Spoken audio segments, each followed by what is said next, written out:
Welcome to this month's installment of Brass Chats, brought to you by Monster Oil. What is this? 21 year? All right, hey everybody. Welcome back to another episode of Brass Chats. We are back to take two with Hans Gansch from Notesil Brass. Thank you for joining us again. Yeah, thanks for having Now, me. is it Thomas or Tomas? Last night on stage you said Thomas, so I heard Thomas. Is it Thomas? I'm a Thomas, so I prefer Thomas. Yeah, at home it's Thomas, but it's like Notesil at home. Okay. And here is Nasal. Yeah, this is Thomas from the Nozzle. The show last night was fantastic. We were all there. It was amazing, and it got better, which was the scary part. It was great at the beginning, and it got better, and it was like a big crescendo to the end. It was really awesome. So great work. 30 years with you guys now. It's very impressive stuff. We are not here to talk about that. We are doing a different thing. We have been told that it's important to listen. I don't particularly necessarily agree with that, but to each their own. So to that end, we are going to do a segment called Listening with Hans Gansch. So what we're going to do is we're going to play about a minute of a piece of music. I got a whole playlist here, and we're going to go through them and just kind of chat about them. Does that sound cool? Okay. Okay. I didn't know what to start with. What do you think?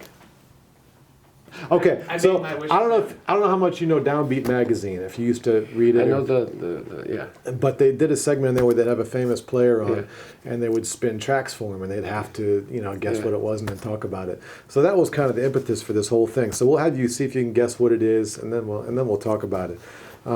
Let's shoot first and ask questions later. Got you.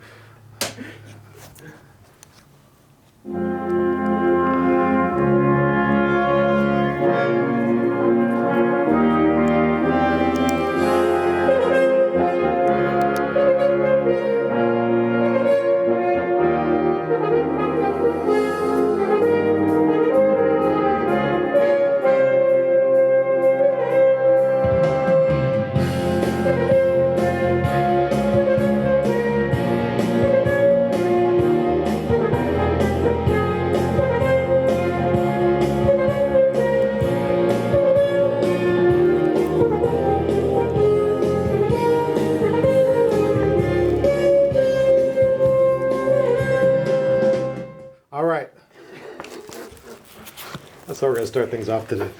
Great start. Of course, I know the song. I don't know what. You don't know who it is? I don't know who it is, but people who come to my mind who would do such a thing are like Boston Brass. Okay. But I really don't know this recording. That's the German Brass. A German Brass. Okay. It is. Okay. It is. Okay. I wanted to start with that because it sounds like it's something that Notesil Brass might do. It's on the popular side of things, and you do a lot of that. You do a lot of serious music as well.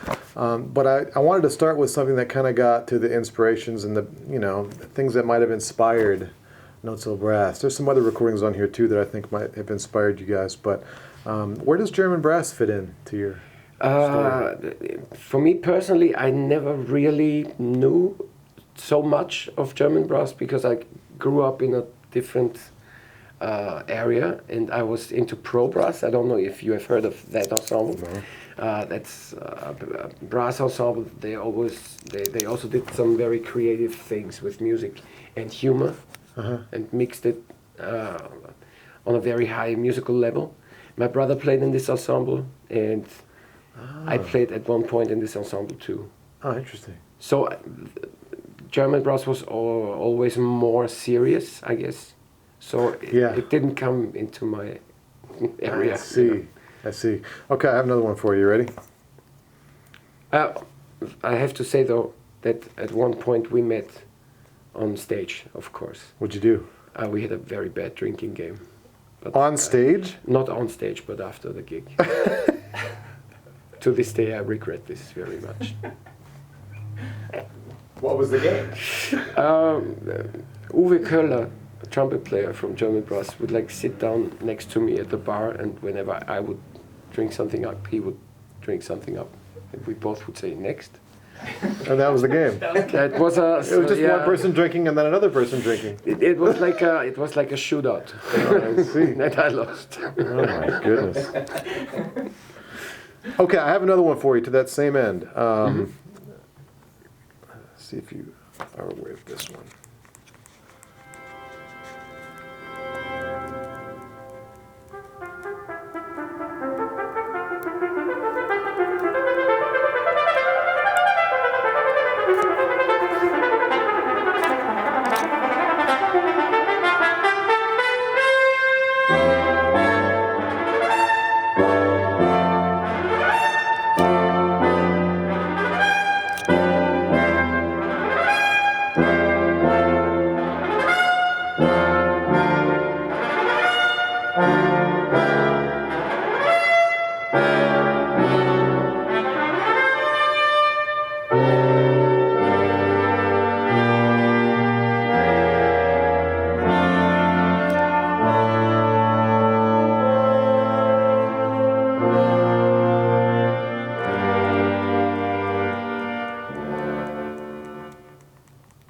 I would say this is not German brass, although I know they recorded this as well. Oh, okay. It's not German brass. That's correct. No. That's correct. It's not German brass. But besides that, I still don't know anything about it. Interesting. This is a Canadian brass. This is a classic recording. The original group. Well, yeah. This is Ron Rahm and Fred Mills and way back. It sounds bigger. It sounds like more people. Yeah, I know. How did Canadian brass fit into your origin story? Were they on your radar? Were you listening to them? Of course. Again, I saw them live when I was like 12, 13, 14. I don't know. Oh, yeah? In Vienna. They did the cowboy stick and everything okay. on stage. So great fun. And Ronald Rom, fantastic chops. Mm-hmm. My brother always told me he would like to have chops like Ronald Rom. Oh, my gosh. Yes. And... yeah, just fantastic players and big fun. And I had on a cassette tape the live recording. I listened to over and over again. Really? Yeah. What kind of stuff? Pete meets the beat. What did you really dig about them? What were you digging into when you listened to those recordings? Yeah, they broke up this stiff classical thing. Which is what you do. Yeah. But they still play classical. Yes. Which is what we do not. Right. Yes, you do. Yeah, we. It's Prokofiev last night. There was all kinds of stuff. Yeah, just not as good. Oh, come on now. That's interesting. So they were a really big influence, you would say. They were. Back then, there were only brass quintets everywhere. Yeah. And we wanted to get away from that. Yeah. And have something of our own. Yeah. And all the brass quintets sounded similar, so it was not interesting to do the same. So yeah, another one I had on the list. But the mixing of humor into the act, of course, was a big part. Was an inspiration, but not only from them, also from other groups. Right. The other one I was going to play, Chris didn't want me to. I was going to play some Empire Brass. Was Empire Brass in your radar? That was another quintet. Yes, also, my brother was a big admirer of Smedvik. Yeah. And I think I had a CD where they play West Side Story. Oh, yeah. Yeah, it's really good. That's some fantastic stuff. I have a Russian brass CD. It's my personal favorite. All right, let's go in a different direction here.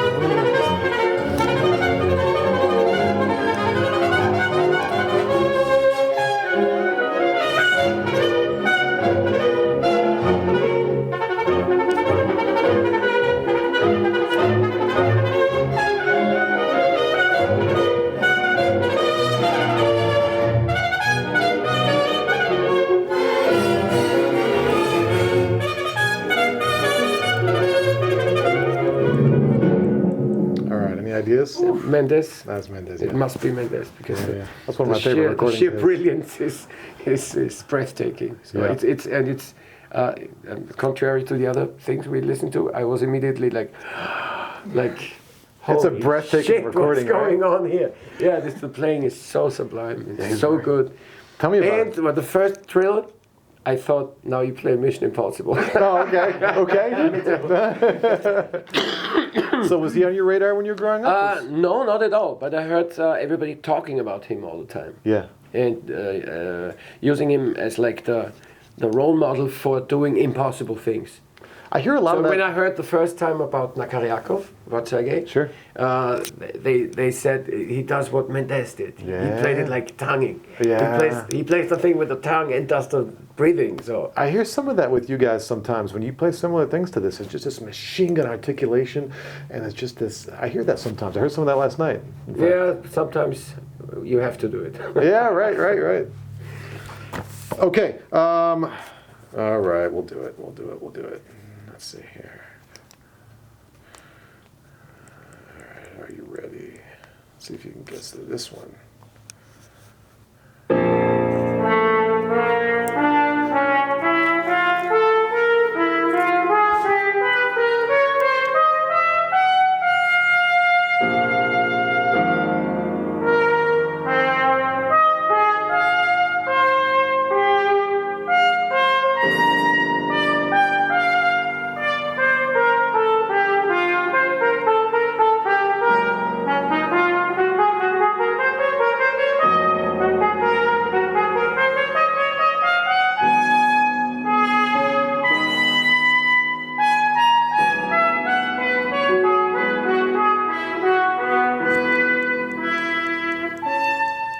Oh, you want to hear the high C?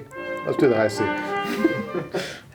All right, what do you think? It's Honecker and it's not Wynton. That's correct. And I don't know who it is. Could be anybody who's a great player. It couldn't be, well, anybody who's a great player. Okay, yeah, sure. Okay. No ideas? No guesses? No wild guesses? Mike Sachs or Oh. Tim Morrison or That sounds like Mike Saxon does. That's your brother. that's my brother. Mm-hmm. Phew. Play it again. That doesn't sound like him. He is a bow speaker.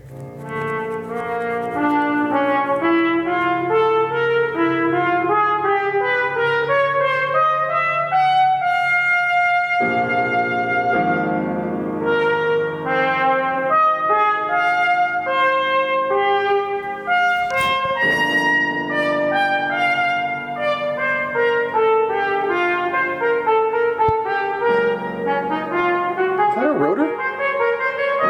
Is that a rotor?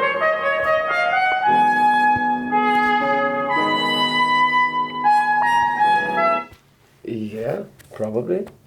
But it sounds. Doesn't sound like him, huh? No, it doesn't sound like a rotary.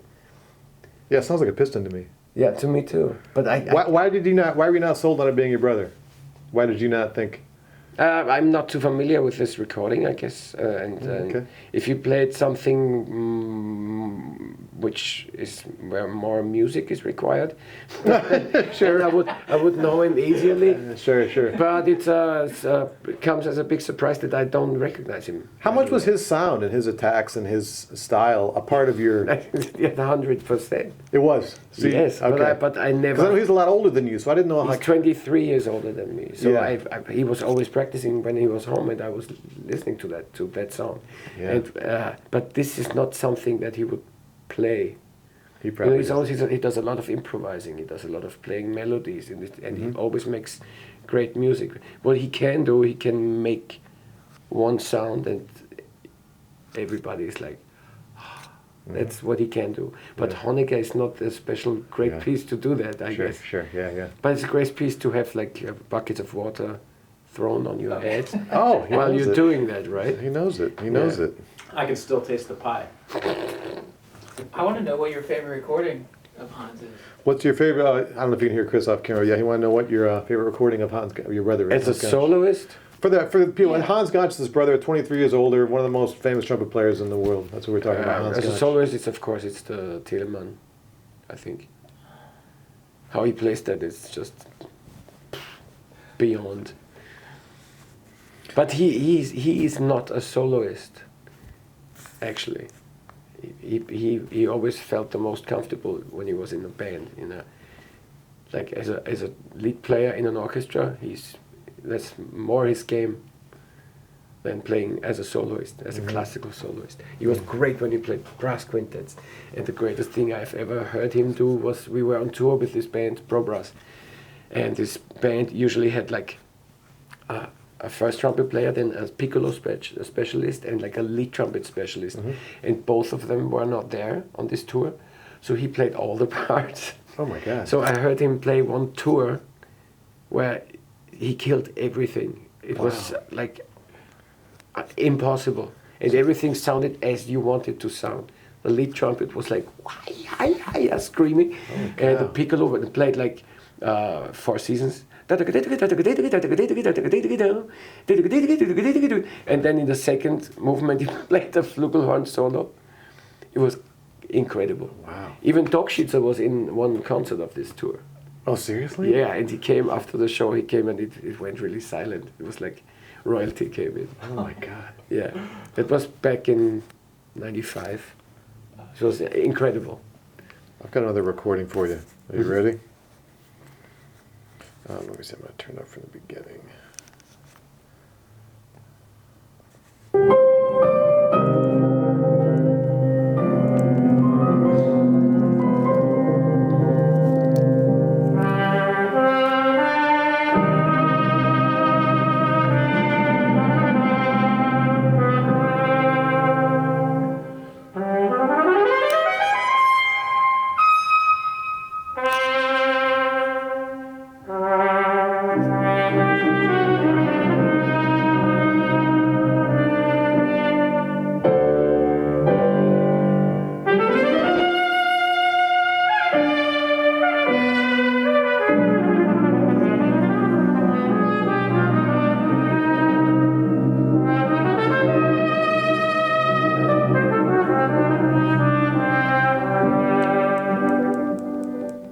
Any ideas? This is not Dogschitzer.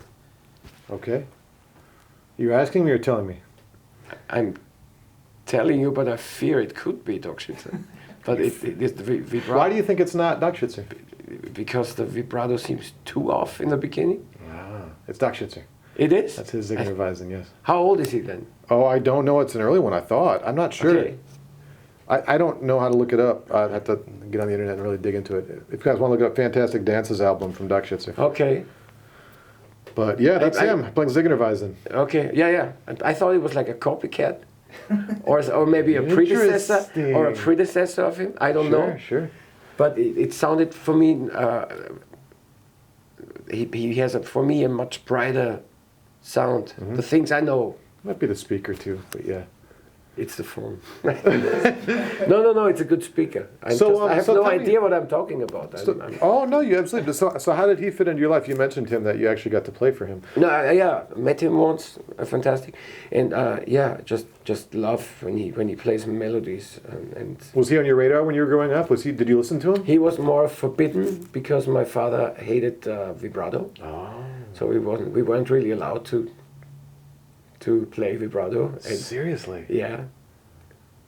Of course, which made it much more interesting to play vibrato. Yeah. No, but he didn't like that too much. So Did you have any recordings laying around at all? No, Nothing. but with time, when he plays like Albumblatt, stuff like that, all these things, it's so incredible. It's so beautiful. Yeah. But I'm not listening all the time to trumpet solo recordings. Oh, I know. I have lots of other stuff here. Too. I'm going to play one more for you in the same vein. Okay.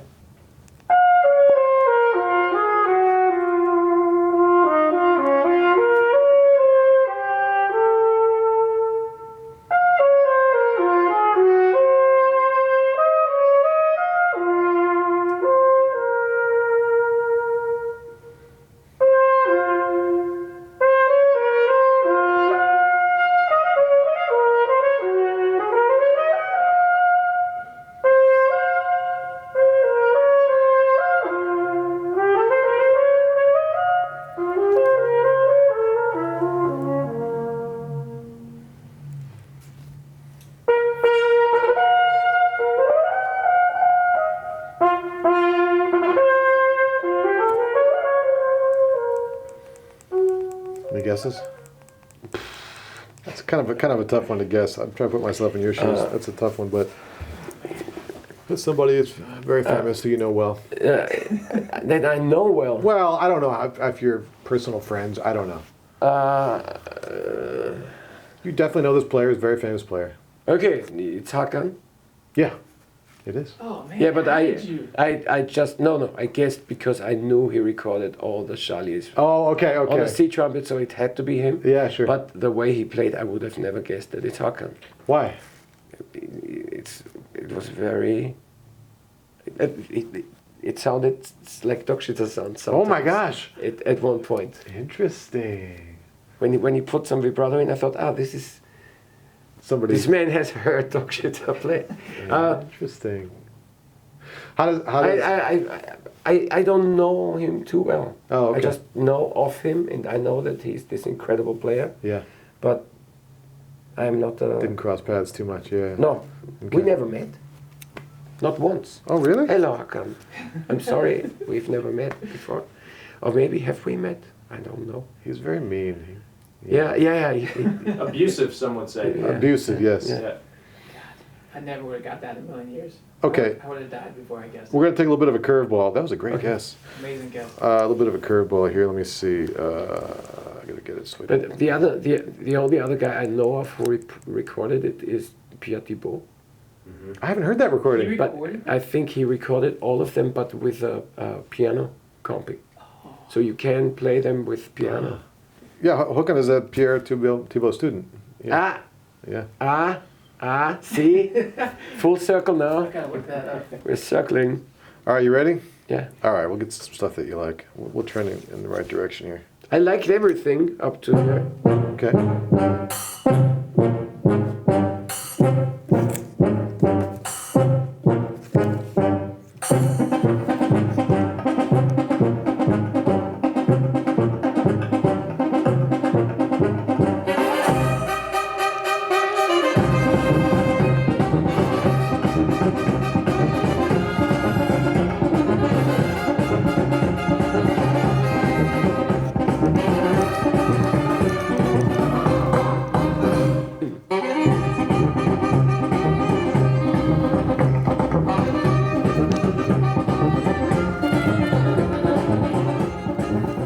All right, talk to me.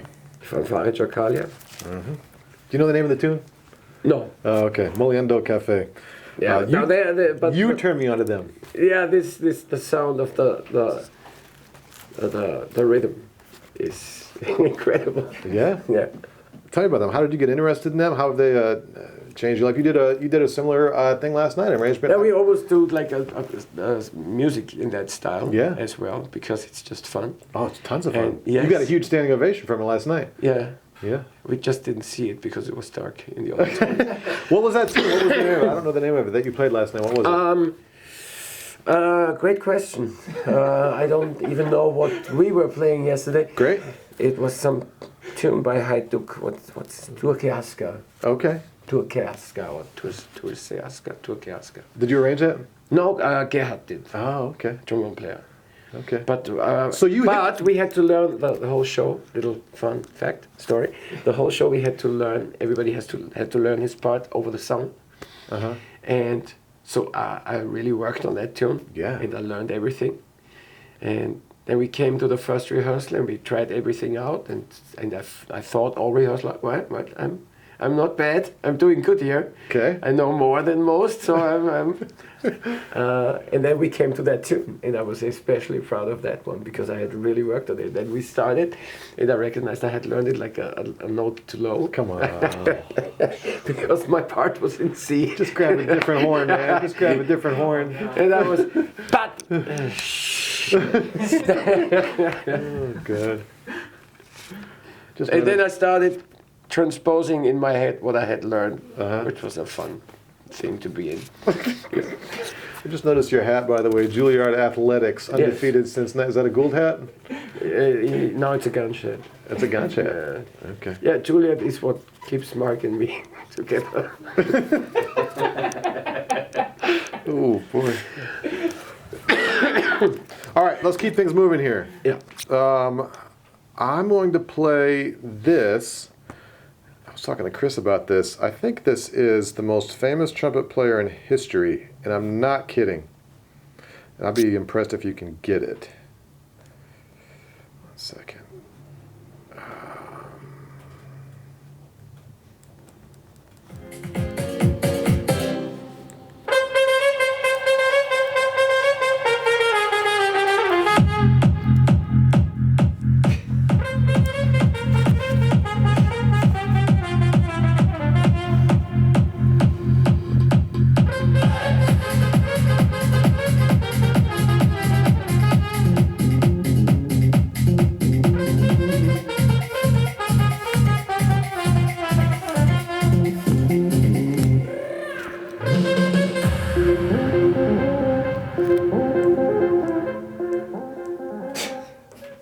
Any ideas? Wow, I didn't know that Louis Armstrong did stuff like that. I think this person is more famous than Louis Armstrong. Do you really think so? I do. So is it like Timmy Trumpet? It's Timmy Trumpet. You got it. You got it. That's Timmy Trumpet. I've never heard anything of the guy, but that must be the guy who jumps, He's got who way jumps more. in stadiums with a trumpet in his He hand. does. You've seen him. No, I've You've seen the a clip videos. where he fell through the floor because didn't something see that. broke, something like that. God. Oh my God. But he's in tens of millions of views on every one of his videos and tunes. I think he's the most famous trumpet player in the world, maybe in history. That's what I said. Arenas of people all over the world. Arenas. I don't know. Okay, Louis Armstrong's probably more famous, but I wanted to. Sorry, in a German newspaper there was somebody posted a snippet of a TV program in a newspaper from the 80s or something, and there was Miles Davis in concert, and under the things was written, famous for his big cheeks everywhere in the world. Trumpet player Miles Davis. Like, so That's an fame is like in relation. It's an interesting Miles story. Miles talks about in his book. They used to hire him to like open for the Steve Miller Band and stuff, and he would show up late. Yeah. So Steve would have to go on first, and he would go on second. And in his words, he killed it, and But that's the reason I brought this recording to you, was to talk about popular music and trumpet, and the Miles Davis story is definitely in that vein. And this, I think he's ridiculous. You go up to random people, they probably know Timmy Trumpet maybe more than Louis Armstrong in many parts of the world. Yeah, but it's maybe a sign of the times. Right. So where do you? I think Louis Armstrong's music will be played still Yeah. in many decades, and Right. maybe not so much Timmy's Right, music. right. Probably. I have nothing against it. I like popular music. I like if it's produced great. It sounds. It's gonna be a big party. I think this is something that Mark Gould would get behind. He talks about popular music and how he sees all these kids come into his studio, and he's like, you're not going to make any money. Yeah. But this guy did. Yes. So like, good for him. Praise him. It's great. But is he the most famous trumpet player on the planet? According to views and clicks, he is, and it's not even close. According to clicks. Maybe he's the only famous trumpet player on the planet. Yeah, it might be. Might be. All right, I got some more good stuff for you here. It's gotta be Doc. But there's a guy in France, Ibrahim Malouf. You know him? No. He has also a gigantic following, and he does completely different stuff. What kind of music? Like folkloristic music from the area of Lebanon. Oh. And he plays deeply into the mic and makes a lot of. Wow. It's great. It's great fun. Oh, cool. Great to listen to. I'm gonna check that out. And he has an enormous following. Oh wow. Ibrahim Malouf. Okay. Great sound. Another reason I brought that. He can tell stories with his sound. Yeah. And that's something. Interesting. That's another reason I brought that up. I feel like Notes of Brass has been and does continue to make inroads into popular music. I mean, you're playing on the regular, for the Jorgensen Center here, you're playing on these regular stops that have, jazz artists and all sorts of other people. You've kind of crossed over past the, classical music venues and so forth into that. Anyways. Now we always you know, there are only two kinds of music. Good and bad. Good music and the other. Yeah, the other. And so we never made any. We never were purists. Right. We played whatever came to mind, and we played wherever we had to play. So started out in pubs, played at weddings, funerals, and after a few years on stages. Yeah. Yep. So On top of the refrigerator. Right? On top of the refrigerator. on top of the refrigerator. I remember. Refrigerator. Yeah. Refrigerator. All right, you ready? Yeah. Look at his friend, too.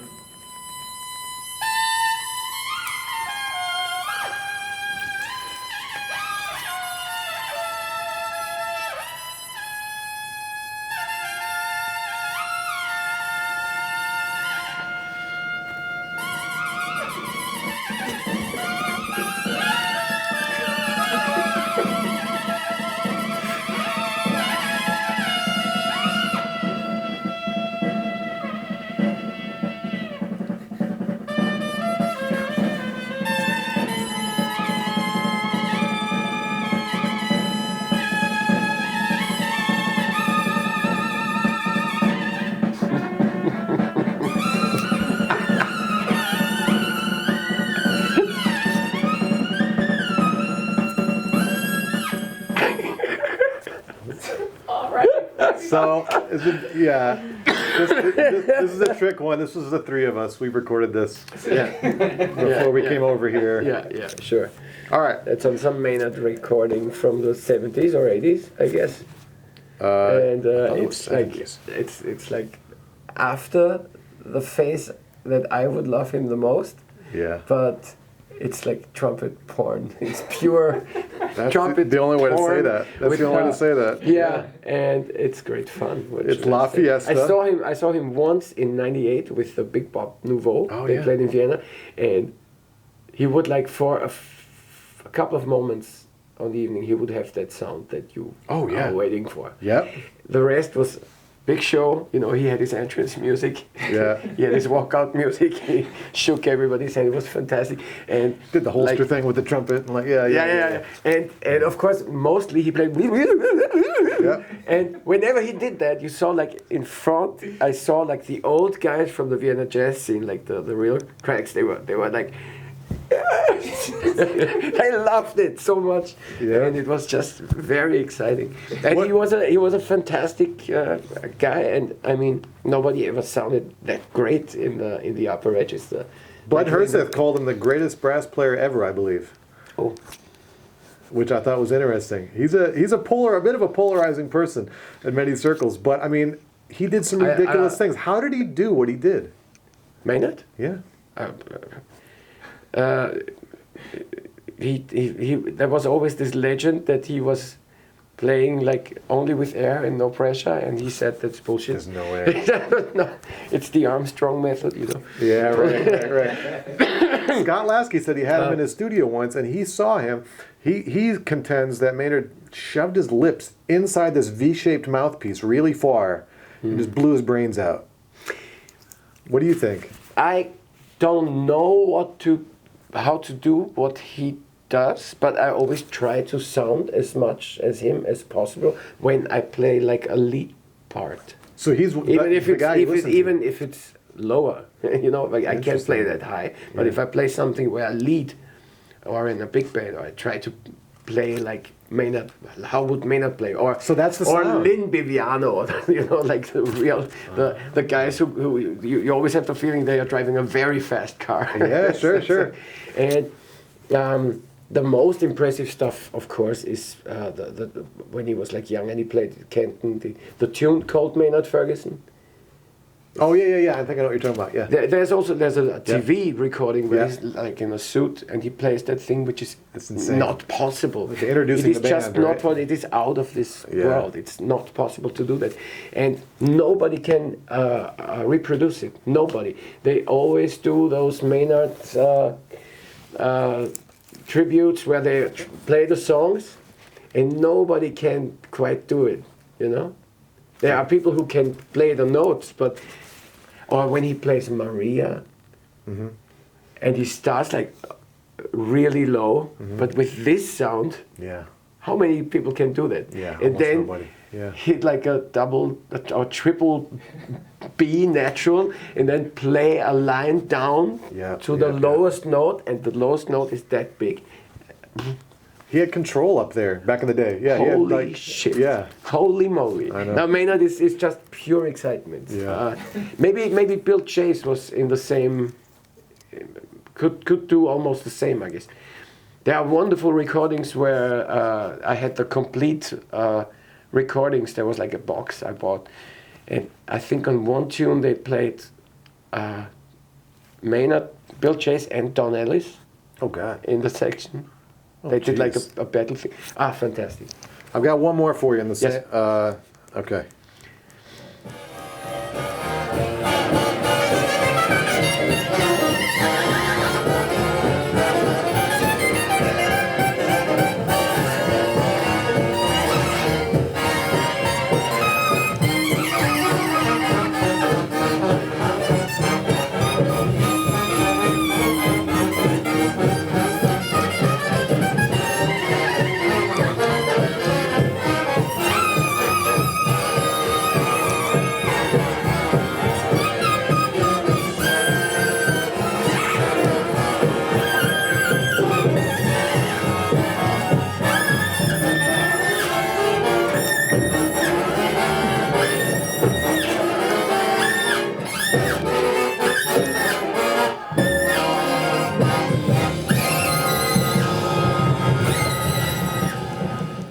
All right.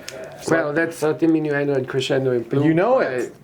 Yeah, Duke Ellington, This Is Life in Newport. You know it. This brought the band back because Paul Gonsalves played 27 choruses. I played the worst part of this too. And Yeah. Cat Anderson is, of course, in the end, doing Yeah. his thing. I know. The best part is the Paul Gonsalves solo by far, but I had to play the trumpet stuff for you. Fun fact: I played in the Vienna Art Orchestra for a long time, and we had a show called the Duke Ellington Sound of Love, Uh-huh. and we played that for several years because it was a very good program. And we always, in the end, played You played this? diminuendo and crescendo, and every night somebody else had to play 27 choruses. Oh my God! Seriously? As a tribute, yeah. Oh, And wow. my first gig with the band, I had to do 27 choruses. Oh my God! So, did you grow up with Ellington? Yes, I listen a lot to Ellington. Okay. A lot, because it's really, really great music. What It's- periods did you spend the most time on? First, there was this video. You might know a video because I got a lot of my jazz education. I got from taped VHS tapes from TV shows, and there was like a concert from Basel, Switzerland, of the Ellington band. Like what decade are we talking about? 59. Oh, okay. Well, around the same time as this, yeah. Yeah, or maybe 61, 62. Yeah. But you might know the video. It's Cat, Clark Terry, and Andres Merenguito play trumpet. Okay. And he plays Chat Noir, I think is the... Okay. Okay. It's feature for Cat Anderson. Oh, okay. Look it up. I'll look it up, yeah, I don't Look know it up on YouTube. It's Ellington Band live in Basel, Switzerland, or in Zurich, could be. I don't know anymore. Interesting. But this is an incredible concert, and I watched this tape to death. So, Cool.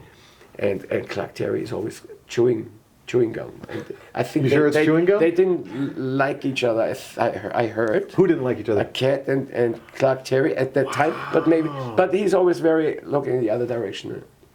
Interesting. And when he plays it, it's so cool that you can't believe it. So you spent a lot of time listening to Clark?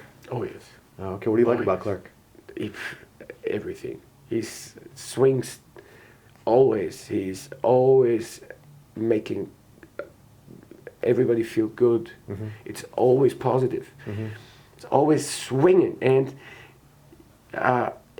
he doesn't.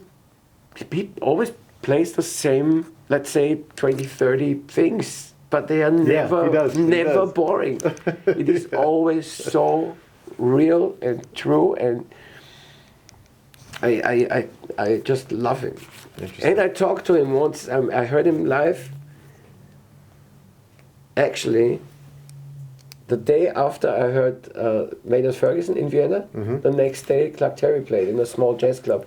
And Carl Fischer, who was in the Ferguson band, I was talking to them, and I said, tomorrow I might see Clark Terry. And then they said me, well, tell him Lingen said hello. I don't know what it meant. It was some inside joke. Okay. I went up to Clark Terry and I said it, and I was really happy. He was really happy, and he told me a story about this being a running gag between him and Ned Adderley. Oh, okay. So, long story short, Clark Terry. Well, Okay, I got another one for you. so yeah, I can't help but smile when I think of Clark Terry. I don't think this is it. I hope I have the right spot. I have a wonderful video. Sorry, I have a wonderful video Please. where he plays with in Germany. They put together a really great big band for a birthday concert for Clark Terry. And he's the soloist, and Bob Brookmeyer is leading the band and conducting. And at one point, Clark plays a cadenza in the end, and then his valve gets stuck, and it won't open, and he just stops playing and sings an ending. Oh yeah, he's a great singer. He's a great singer. It's fantastic. You've heard him do mumbles and stuff where he Of sings course. and yeah. He's There's a fantastic great singer. duo video with Red Mitchell on the bass. Oh, I don't know. Check it all out. Check Absolutely, it out. Check absolutely. It out. Now, everybody at home, if you only know Timmy trumpet, go and check out Clark Terry and Red Mitchell duo. All right, you ready for the next one? Yes.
Yeah, Freddie was in his prime. Freddie Hubbard. It's so wonderful. It's so much energy, joy, blues, and trumpet playing from another world. And Absolutely. yeah, it's a shame he shot his chops at one point. Yeah, he did. Yeah.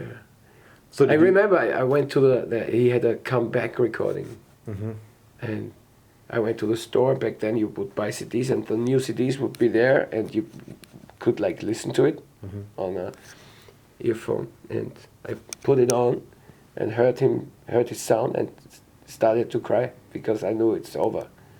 So I adored him so much. He worked very hard to come back. He was taking lessons with Bill Adam, I think, in Bloomington, and doing all kinds of stuff. Yeah. Yeah, I think he had done previously too much damage to himself. Well, he did solos like that all the time. He was playing high C's and above. You know. And he even did solos like that when he didn't practice before and Yeah. went on tour, shot Yeah. the chops, and he always played like Freddie Hubbard. Well, tell me about the good days with Freddie. What are your favorite recordings? How did he influence you? Is he in your playing? What do you? He's his Impulse record where he plays Caravan. This solo on Caravan is one of I think 3 solos that I transcribed when I was a student. And he was the most exciting to listen to as a young player because he did things that I just wouldn't understand when he plays outside, you know. Yeah, he has so much fire. It's like him and Lee Morgan. They have the greatest fire. It seems like among jazz players, Freddie is the most commonly cited influence among jazz trumpet players. I would say him or Lee Morgan, but Yeah, unfortunately, not the nicest character, as far as I know. Freddie. Yeah. but amazing talent. And Let's take this in a different direction real quick. I've got one for you. You're going to like this one. Let me see here.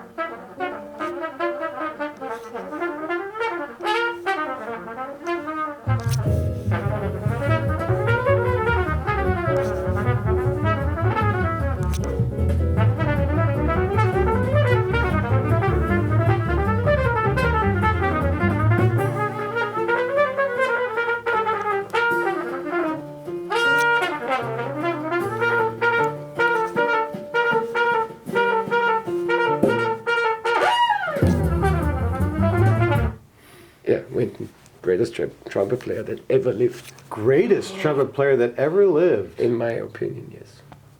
Okay. Because he can do it all. And the trumpet does what he wants, not the other way around. Right. No, it's just amazing. He can do anything. And, Now, is he part of your origin story when you were younger? Yes. Big part. He's probably your biggest influence? Yes. Okay. In Also- jazz and also- classical? In both. Both. I mean, who does both Oh, yeah. as well? Right. You know, I mean, you know anyone? you're one of the people approaching that. You know? I try my best to sound true to the music I play, and he does that too. Tell me about the recordings you were listening to growing up that influenced you. From Wynton? Yeah, Wynton. On the classical side, of course, the Carnival is breathtaking. Then the Tomasi, still my favorite of the Tomasi recordings, because he makes it sound so easy. And I couldn't imagine it sounding different. It's strange. And on the jazz side, at the moment I'm like They Came to Swing, like his Lincoln Center recordings. There's some live recordings where Lou Soloff plays on the first two. They play Take the A Train, and Lou plays the solo. That's a wonderful recording. But I liked him in every phase of his career. How do you think he did it? How did he get where he is? Practice. He did a lot of practicing, and he would not. A lot of people have practiced a lot. Yeah, but he would practice until he could do it. He would not leave the practice room until he had it done. You think that's what separates him? This and talent, which he obviously has, but the mastery of the instrument is unparalleled, I think. Yeah. A recording that I'm very fond of is with the Lincoln Center. He wrote two ballet musics. It's called Jumpstart and Jazz. Okay. And they are on one recording, and this is the band is like the greatest big band that's here today. And I had the great fortune of playing with them several times now. And we will do it again, and I'm looking forward to that. Cool. And when you stand on stage next to this band, I thought this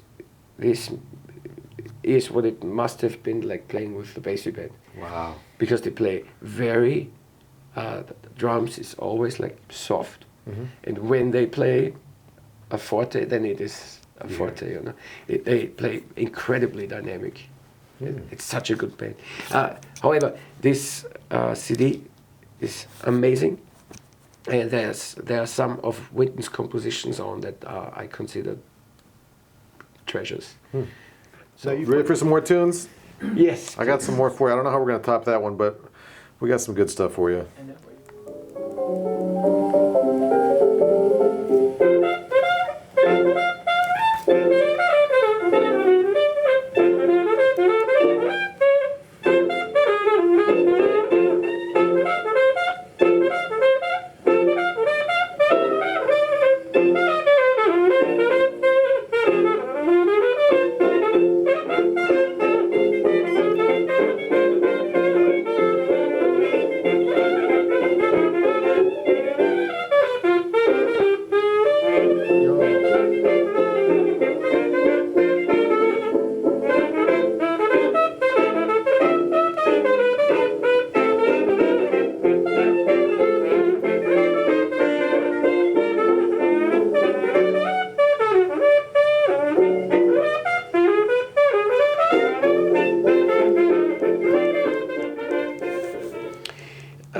not sure. Is this Big Spider Big? No, No, it's not.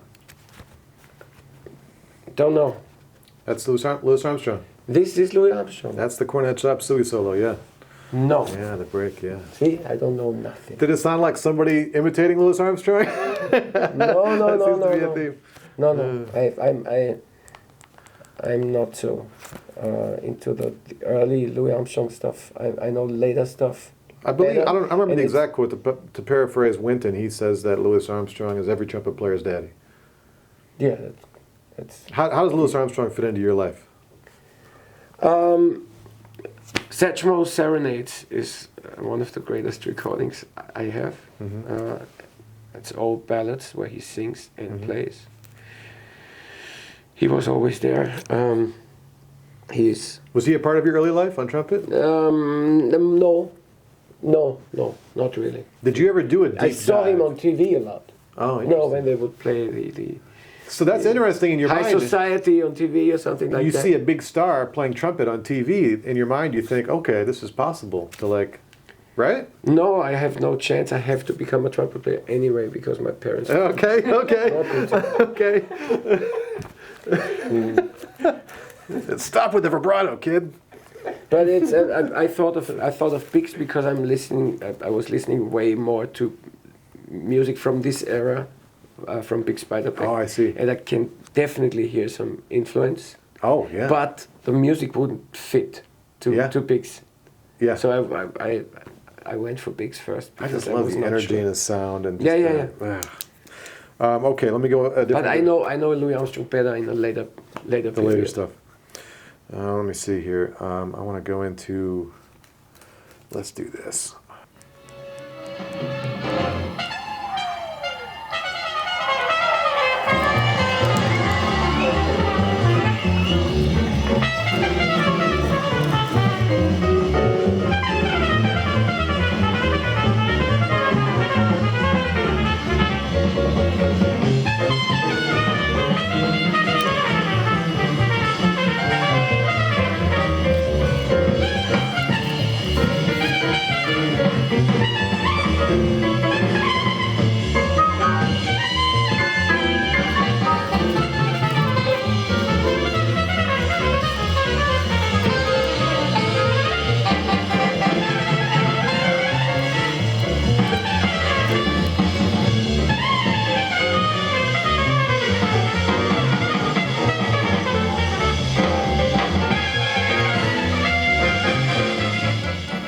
Any ideas? Woody Shaw. That's Woody. Yeah, on that in Tunisia. Yeah. Good, good, good. How does I didn't dare to ask if it was Big Spider back, you know. I wouldn't do twice the same mistake. How does he fit into your story? He's just like Freddie Hubbard, one of those which where Blows your they mind. do things that you have to figure out. Did you ever transcribe any Woody? No, but I have a book of transcribed solos, Oh, of nice, Woody, nice. which I tried to play and then never tried again. Because Yeah. it's just too Yeah. too much to take. So he's never been a direct influence. Oh really? yes, he has Oh. been, but I was never able to check it out. Yeah. That's too advanced for Yeah. my. I'm Interesting. from Austria, man. No, I know some people who are complete Woody cracks, and they can play all this stuff. I never could, but I always was in awe of it. And there's a great videotape again. I had of a concert of Freddie Hubbard in Berlin. He invites Woody Shaw as a guest, and then it's Dizzy as a guest. Okay. And they play in this concert. Woody plays one feature, a tune called "Just a Ballad for Woody" that I always liked very much. And it starts like Body and Soul, but then it goes completely off the rails. It's a great song. I watched the videos again and again, couldn't figure it out, but I was always like, Yeah. I got another for you. okay. Oh shoot! I gave it away. Dang it. Wow.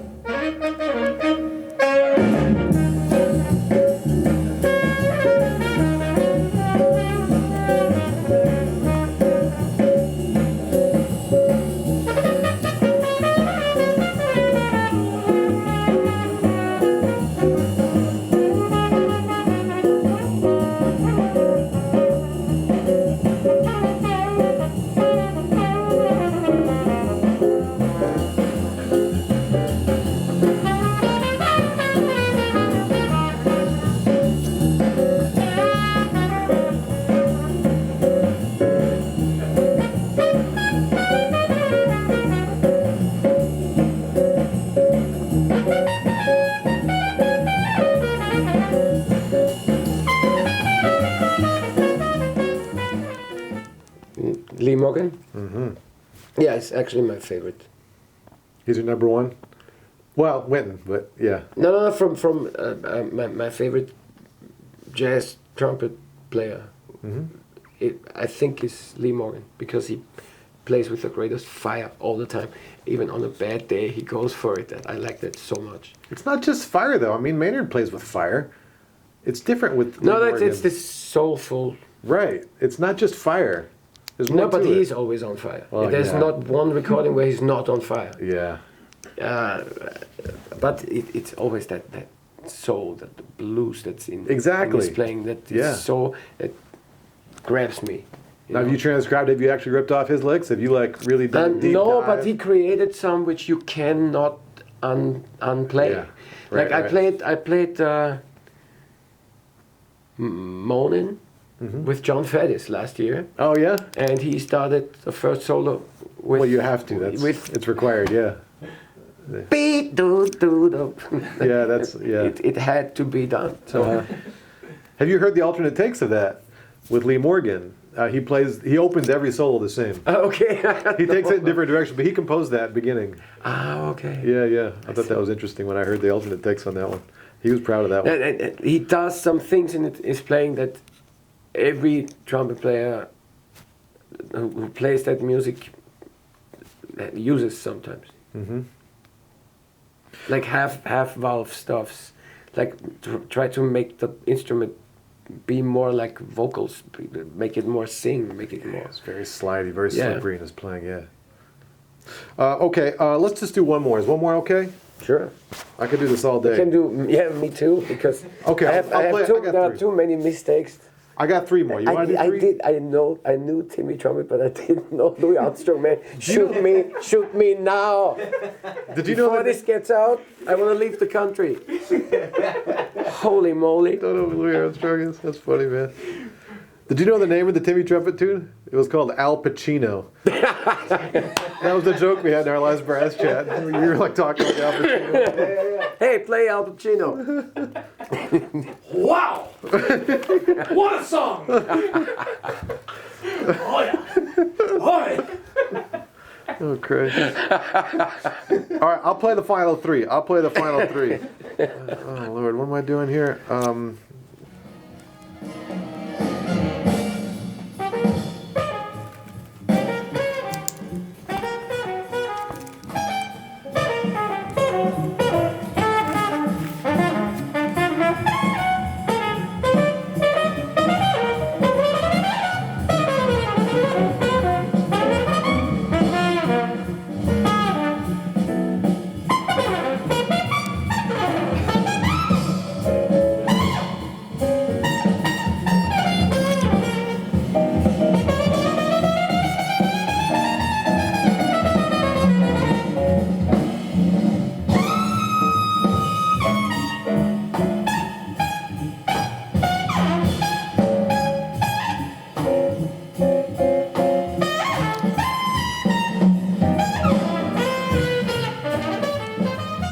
Any ideas?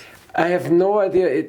I like it, but I would say Lester Bowie, but the playing is too good. So He's been number one on the downbeat trumpet charts, I think, several times.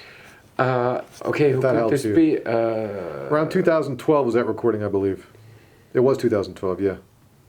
God, if I knew the names better. Ambrose, Akinmusir. Okay. Yeah. Are you familiar with his playing at all? I know other stuff from him, but I didn't know. He's doing some tremendous stuff, really creative stuff, a lot of next level stuff. I've never heard him play like this. I have played him. I have heard other things, but they are smoother. Yeah. This is my. This is yeah, more yeah. karate. Yeah, right. Karate soloing, which I've never heard of him Karate before. soloing. But a good friend of mine plays with him a lot, so I will. Interesting. I will try to deep dive into this, and. Gotcha. But I definitely heard some Lester Bowie influence there. Okay. You know Lester Bowie? Not well. I haven't done it. I need to do a deep dive into The Lester Art Bowie. Ensemble of Chicago. Oh, okay. Lester Bowie always wearing like a white, like doctor's mantle. Oh, okay. Yeah, and playing like free jazz, but playing then Karate jazz. No. Oh, okay. Yeah, solos, karate jazz, but a very a fun free jazz band. Oh, cool. Very, very fun. All right, I'm gonna check that And they out. played like Papa's Got a Brand New Bag and stuff. Oh, wow. And then crazy solos on it. It's really Sounds nice. cool. Karate jazz needs to be a T-shirt. It's like a Juilliard Athletics hat. All right, we got the next one for you. 2 trumpet players.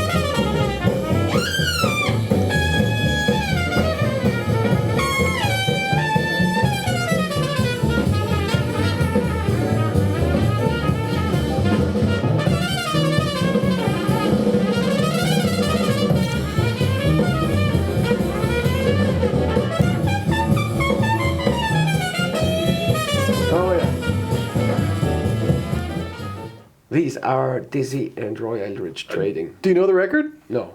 Oh, really? That's an amazing guess. Holy cow. No, this is you hear. I figured you would have heard Diz, but I thought Roy, you might Roy is also very distinct. Interesting. Yeah, that's And a I great... mean, these are people I listen really, I listened a lot to. Interesting. So I'm sure when I hear somebody like It that, is. I know. Yeah. Yeah, it's an album called Krupa and Rich with it's a drum feature. Ah, It's a okay. killing band, and they would trade and all these I things. guess I had this recording, but I had like thousands of CDs, Yeah. which I all at one point threw out because Yeah. I had no more space for them, and never Interesting. listened more than once to most. So How did Roy Eldridge fit into your listening? You just... That's a little bit more off the beaten path for most people. Everybody's where heard did I Diz. come across him? I don't know. But Okay. his playing was so exciting. Maybe I came across many of those trumpet players through Wynton, because Wynton had a TV program called Trumpet Kings. He hosted that program, and he presented a lot of players from jazz history. And I'm sure Roy Eldridge was in Gotcha, there. gotcha. But I don't know, maybe I knew Roy before. I definitely know Rex Stewart from this program, or Charlie Shavers, like the wow. Yeah. Have you had some Charlie Shavers? I have, yeah. Do you have the Jazz at the Philharmonic's trumpet battle? There's a Roy Eldridge No. Charlie Shavers battle. Really? This is incredible. All right, I'm gonna do That's that. like this saying, never trade force with Charlie Shavers because you're gonna lose. Really? Yes, it's unbelievable. Well, same as with this. I've heard... Oh, man. Yeah, Dizzy is the reason I wanted to play jazz. Actually, cow. I saw him on TV. I had up to then never heard really jazz, and I was sick. I was home from summer vacation. They put me home because I had a bad stomach ache, and they had to bring me to the hospital the next day. It was really bad, Jeez. and it was going on for several days. And the night before I went to hospital, on TV was this concert from London with Arturo, Okay. with this United Nations big band, Yeah. Dizzy. And it was just, the band started playing and Dizzy walked out on stage like... and I knew, I want that. And I was good. I was well from that moment on. Then I was put in the hospital. He healed you. He's like your Jesus. I was healed by Jesus Gillespie. And, Oh, God. I got one more. We've been going overtime here. I don't want to keep you anymore. I know you have laundry to do. We have a lot of stuff to get to. but I told you everything I know. Last one. I More promise. dirty laundry here. Jesus Gillespie. That's another T-shirt. There's definitely a Jesus Gillespie We have a T-shirt coming. T-shirt. Yeah, but...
fire.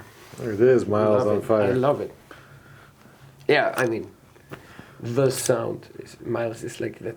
A good friend of mine, Anil Sumari, who is a fantastic drum player that you should check out as well. He once said to me, you know, Miles, in that time, there was a time he had that sound every trumpet player wanted to have. And there's something in that. There's so much poetry in just the sound of his trumpet. It's incredible. Was it information, I think? Wynton uses the word information, I think, in the sound. Maybe. And it's very exciting to listen to him because of the mistakes that happen and what he makes out of them, for example. So, yeah, really, really big influence over many styles and decades. What were your go-to recordings when you were coming up? When I was coming up, I grew into Miles when I was like studying, and we would listen a lot to the Carnegie Hall concerts where That's what this was. yeah. Yeah. But we always listen to Stella by Starlight. Oh, okay. Where like the guy shouts from the audience like after they go out completely. They start playing the theme, and within a few seconds they are somewhere. It's like just open, like floating through space. And at one point, somebody in the audience goes, "Yeah!" It's fantastic. At Carnegie Hall. Yes. Oh God. And I have to say, out of all the periods of Miles' thing, probably my favorite is the tribute to Jack Johnson. Oh. It's like, maybe for this I can reveal something for you. Oh boy. You see this? You see this? Okay.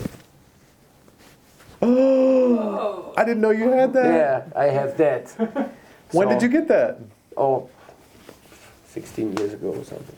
But that's the cover. That's the album that's cover, the cover right? of Jack Johnson. It's just an iconic thing. Wow. Yeah, I like that very much because it's I didn't realize like he was two that- songs. They last for half an hour, and they are so out.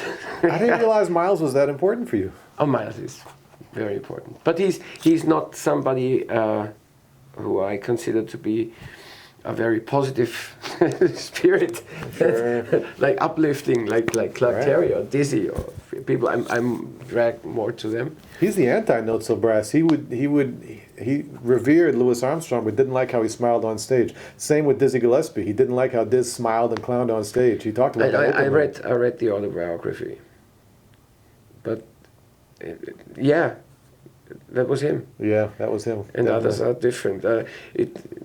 I still can be fascinated and think of life differently. Yeah, but it's there's no doubt that he had like very big senses for putting things together, for putting people together, for getting things out of people. Yeah. And what I really love is the trust. Just meet on stage and play. Let's see what happens. This is something I really dig. That's your favorite way to do it. No, this is one way that I love to, when I know I'm with the right people, I can do that too. Yeah.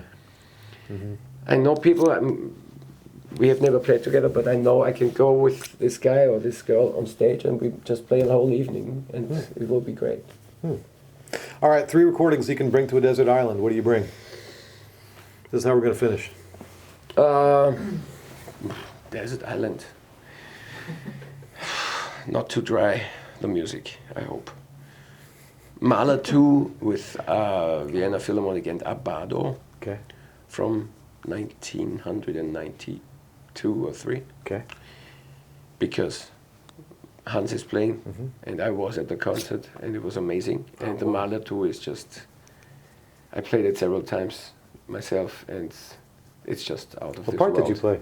I played... On stage?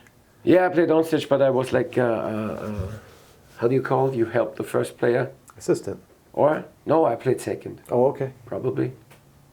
I probably played second. But I sat like, second, first, third, we sat like that. Yeah.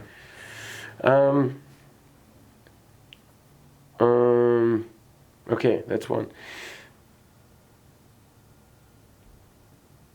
I have to really think about what I'm going to say because I don't want to take the wrong records with me. Could be terrible. Probably some Thad Jones, Mel Lewis recording. Probably Sweet for Pops because I love it so much. Okay. It's like it's so fat. It's a big band, and you know Thad Jones wrote the fattest chords. You can go on tour and play Thad Jones music for 2 weeks, and in the end recognize that you always played wrong notes, but it never Yeah. mattered because it sounded so great when you So just thick. do the right phrasing because it's so every chord is like with all the colors. Fantastic. And also very soulful, bluesy and heavy music. I like that very much. And on the Sweet for Pops there's John Faddis playing lead Faddis, trumpet, and right from the start it's like wow. Yeah. Yeah, I love that one. Last And one. last one.